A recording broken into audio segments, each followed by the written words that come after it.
नमस्कार दोस्तों, SMD channel के अंदर आपका बहुत बहुत स्वागत है। दोस्तों, इस वीडियो के अंदर हम बात करेंगे एचडीएफसी एसेट मैनेजमेंट कंपनी के शेयर के बारे में। दोस्तों, इसका अभी कुछ ही देर पहले जो है Q2 का रिजल्ट डिक्लेयर हुआ है। अब हम सीधा दोस्तों रिजल्ट को ही देखते हैं कि किस तरीके के रिजल्ट इसके निकल कर आए हैं। मैं ज़रा PDF फाइल ओपन कर लेता हूँ। यहाँ पर आप देख सकते हैं 15 अक्टूबर आज की डेट है। दोस्तों, अभी कुछ ही देर पहले दोस्तों जब मैं ये वीडियो रिकॉर्ड कर रहा हूँ, कुछ ही मिनट पहले ही जो है इसके रिजल्ट आते हुए हमें देखने को मिले। रिज़ल्ट दोस्तों जैसा कि उम्मीद थी हमें वैसे तो निकल कर नहीं आए। और ज़रा अगर हम बात करें इसकी टोटल अर्निंग की, मैं ज़रा पहले तो इसको थोड़ा सा जूम कर लेता हूँ, क्योंकि प्रिंट की दोस्तों हमेशा दिक्कत रहती है। BSE की ऑफिशियल वेबसाइट पर जब भी हम जाते हैं, रिज़ल्ट का जो प्रिंट होता है कुछ खास हमें देखने को कभी मिलता ही नहीं है। अब ज़रा हम देखें दोस्तों टोटल इनकम इस बार की कितनी निकल कर आई है। मैं नंबर्स में बात करूँगा। 1121 की हमें यहाँ पर टोटल इनकम हमें निकल कर आते हुए देखने को मिली है। पिछले क्वार्टर में दोस्तों जो इनकम थी ये 1200 की थी।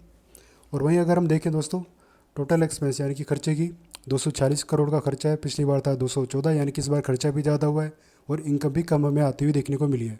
और दोस्तों अगर हम मेन चीज़ देखें पैट, जिसको हम कहते हैं प्रॉफिट आफ्टर टैक्स, तो प्रॉफिट आफ्टर टैक्स हमें देखने को मिल रहा है दोस्तों 1718 करोड़ का, जो कि था पिछली बार 1747 करोड़ का।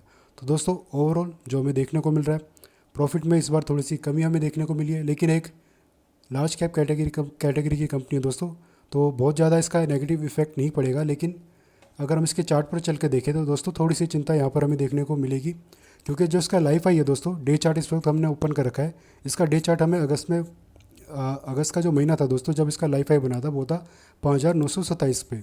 और अभी दोस्तों ये बिल्कुल अपने लाइफ हाई से थोड़ा सा ही दूर है। और जो हमारा रेजिस्टेंस है 5894, यानी कि आप इसको 5900 ही मान लीजिए, इस रेजिस्टेंस के लगभग थोड़ा सा पास ही जाने की आज कोशिश कर रहा था। जैसे ही रिजल्ट निकल कर आया तो ऊपरी लेवल से थोड़ी सी सेलिंग हमें यहाँ पर आती हुई देखने को मिल रही है।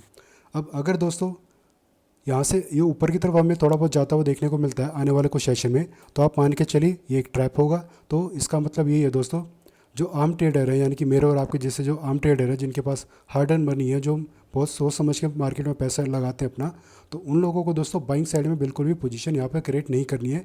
अगर आपका विचार था इसमें बाइंग साइड में जाने का, तो कोशिश करें दोस्तों अब आप यहाँ पर बाइंग साइड में ना जाएं। अगर आपको बहुत ही ज़्यादा रिस्क लेना पसंद है तो ये आप बाइंग साइड में अपनी पोजीशन बनाएं, क्योंकि दोस्तों जिस तरीके का प्रॉफिट निकल कर अभी हमें आता हुआ देखने को मिल रहा है, और क्योंकि ये स्टॉक अपने लाइफ हाई के पास ही था, मान लीजिए एक बार के लिए इसने लाइफ अपना बना भी दिया, एकदम से कोई तेज़ी हमें देखने को मिल भी गई किसी भी कारण से, तो दोस्तों प्रॉफिट बुकिंग अब हमें ऊपर से देखने को मिलेगी ही मिलेगी। क्योंकि जब भी किसी स्टॉक में लाइफ हाई बनता है दोस्तों, तो वहाँ से एक बार प्रॉफिट बुकिंग आती है, या फिर आप यूँ भी कह लीजिए करेक्शन भी हमें कई कई बार देखने को मिल जाता है। और कई कई बार जो करेक्शन होता है दोस्तों थोड़ा सा लंबा चलता है, और वो इसलिए चलता है क्योंकि चार्ट पर कहीं ना कहीं गैप होता है, जिसका बहाना मारकर जो है सेलर उसको सेल करते हैं और कहते हैं कि हम तो उसको करेक्ट करने की कोशिश कर रहे हैं। तो दोस्तों एक गैप हमें यहाँ पर डे चार्ट पर देखने को मिल जाता है। और जो ये गैप हमें देखने को मिल रहा है दोस्तों, वो 4272 के सपोर्ट के पास देखने को मिल रहा है। बहुत बड़ा गैप नहीं है दोस्तों, एक मामूली सा गैप है। और जिस तरीके के दोस्तों अभी रिजल्ट निकल कर आया है, और अगर ऊपरी लेवल से प्रॉफिट बुकिंग या फिर हम कहें करेक्शन आना स्टार्ट हो जाता है, तो ऐसे में दोस्तों जो हमारे इंपॉर्टेंट सपोर्ट रहेंगे उसको भी आप नोट करके रख लीजिएगा। अगर आपको इस स्टॉक में ट्रेडिंग करने का मन है, या आप बाइंग साइड में पोजीशन बनाना चाहते हैं शॉर्ट या लॉन्ग टर्म के हिसाब से, तो पहला सपोर्ट हमारे पास जो है दोस्तों 5456 पर है। उसके बाद 5084 पर, ये दो हमारे इंपॉर्टेंट सपोर्ट लेवल है। अगर दोस्तों दूसरे सपोर्ट के पास ये जाता हुआ हमें दिखाई दे जाता है HDFC का स्टॉक, और इस सपोर्ट लेवल का भी अगर ब्रेकआउट हमें देखने को मिलता है, कैसे ब्रेकआउट होगा उसके बारे में हम बाद में बात करेंगे।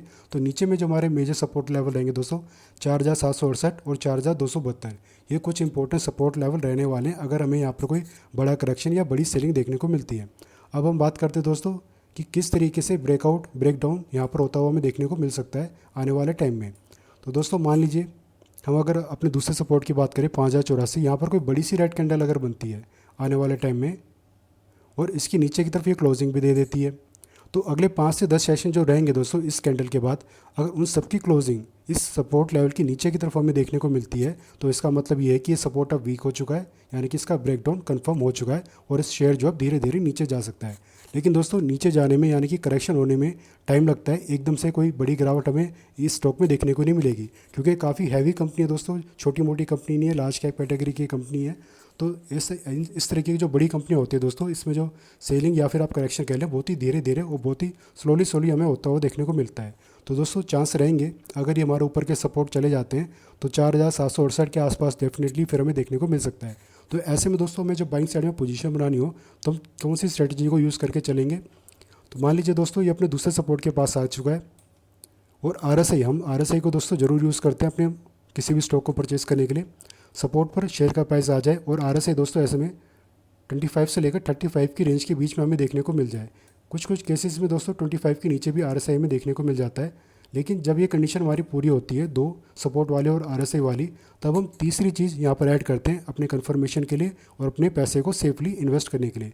तीसरी चीज़ रहेगी दोस्तों हमारे कैंडलस्टिक पैटर्न। मान लीजिए दोनों कंडीशन हमारी जब पूरी हो जाए तो कोई बुलिश कैंडलस्टिक पैटर्न बन जाए, कोई भी मान लीजिए हैमर कैंडलस्टिक पैटर्न बन जाए, एकदम परफेक्ट कैंडलस्टिक पैटर्न होना चाहिए दोस्तों, जो भी आप यहाँ पर इस्तेमाल करें। तब मान लीजिए हैमर कैंडलस्टिक पैटर्न बन गया तो इसके लो पर आप अपना एसएल लेकर शॉर्ट टर्म वाले और लॉन्ग टर्म वाले एंट्री करके चल सकते हैं। लेकिन लॉन्ग टर्म वाले अपना एसएल थोड़ा सा दूर लेके चलें, क्योंकि हमारा नज़रिया लॉन्ग टर्म का रहेगा दोस्तों स्टॉक में। तो लॉन्ग टर्म वाले एसएल थोड़ा सा दूर लेके चले। शॉर्ट टर्म वाले एसएल या तो बिल्कुल लो पर लेकर चल सकते हैं या फिर कुछ पॉइंट नीचे लेकर चल सकते हैं। और शॉर्ट टर्म वाले 1:1 या 1:2 के हिसाब से अपने टारगेट अपनी मर्जी से फिक्स करके चल सकते हैं। या फिर एक स्ट्रैटेजी और भी रहती है दोस्तों प्रॉफिट बुकिंग करने के लिए, शॉर्ट टर्म वालों के लिए स्पेशली मैं बता रहा हूँ। जब भी RSI दोस्तों 60 के पार हमें जाता हुआ देखने को मिल जाए और शेयर में तेज़ी थोड़ी सी दिख रही हो आपको, यानी कि आपको अच्छा खासा प्रॉफिट हो रहा हो, तो भी शॉर्ट टर्म वाले अपना प्रॉफिट बुकिंग करके एग्जिट कर सकते हैं। RSI दोस्तों बाइंग साइड में, सेलिंग साइड में तो जाने के लिए हमारी मदद करता ही करता है, प्लस हमें प्रॉफिट बुकिंग करनी हो तो भी ये हमारे लिए लेवल बहुत ही ज़्यादा मदद करते हैं RSI के। तो दोस्तों इस स्ट्रेटजी को आप डेफिनेटली एक बार इंप्लीमेंट करके देखिएगा अपनी स्ट्रेटजी के साथ, ये आपको डेफिनेटली मदद करेगी। और वहीं बात करें दोस्तों, अगर करंट लेवल के आसपास किसी को सेलिंग करनी है, सेलिंग करने का अगर मन करे किसी का दोस्तों, सेलिंग के लिए हमारी क्या स्ट्रेटजी रहती है। सेलिंग की कंडीशन दोस्तों ये होती है, शेयर का प्राइस बिल्कुल अपने रेजिस्टेंस के पास होना चाहिए और RSI दोस्तों हमारा कम से कम 70 के आसपास होना बहुत ज़रूरी होता है। ये डे चार्ट के ऊपर बता रहा हूँ दोस्तों मैं, 70 के आसपास या 70 पर हमारा RSI होना चाहिए और कोई बेरिश कैंडलस्टिक पैटर्न यहाँ पर बनता हुआ हमें देखने को मिलना चाहिए। मान लीजिए इन्वर्टेड हैमर बन जाए यहाँ पर, जिसको हम शूटिंग स्टार कैंडलस्टिक पैटर्न भी कहते हैं। तो जब भी कैंडलस्टिक पैटर्न बनेगा तो इसके हाई पर, बिल्कुल इसके हाई पर या फिर ज़्यादा से ज़्यादा 1-2 पॉइंट के ऊपर आप अपना एसएल लेकर चलेंगे और टारगेट नीचे में सपोर्ट लेवल तक लेकर चल सकते हैं। या फिर यहाँ पे आप RSI का यूज़ कर सकते हैं। RSI जैसे ही 40 या 35 के पास जाएगा तब आप समझ लीजिएगा प्रॉफिट बुकिंग करने का टाइम आ चुका है, तो प्रॉफिट बुकिंग करके एग्जिट कर सकते हैं। तो दोस्तों बाइंग और सेलिंग साइड में जाने के लिए हमारी स्ट्रेटजी रहेगी। और जिनको बाय करना है दोस्तों निचले लेवल पर, तो टारगेट या लेकर चल सकते हैं। तो दोस्तों निचले लेवल पर जब भी स्टॉक जाएगा तब आप अपने टारगेट कंसीडर करके चल सकते हैं। पहला टारगेट जो रहेगा 6000 का, और 6000 प्लस के टारगेट आएंगे दोस्तों वैसे भी लॉन्ग टर्म में, लेकिन कब निकल कर आएंगे देखते हैं। और हो सकता है दोस्तों पहले ही 6000 पर चला जाए, उसके बाद में करेक्शन यहाँ पर आता हुआ देखने को मिल सकता है। लेकिन निचले लेवल पर जब भी हमें जाता हुआ देखने को मिलेगा, यानी कि बाइंग साइड के लिए हमारे निचले सपोर्ट पर जब जाएगा, जब हम इसमें अपनी पोजीशन को बनाएंगे, तो कम से कम हमारा टारगेट 6000 का यहाँ पर पहला रहेगा।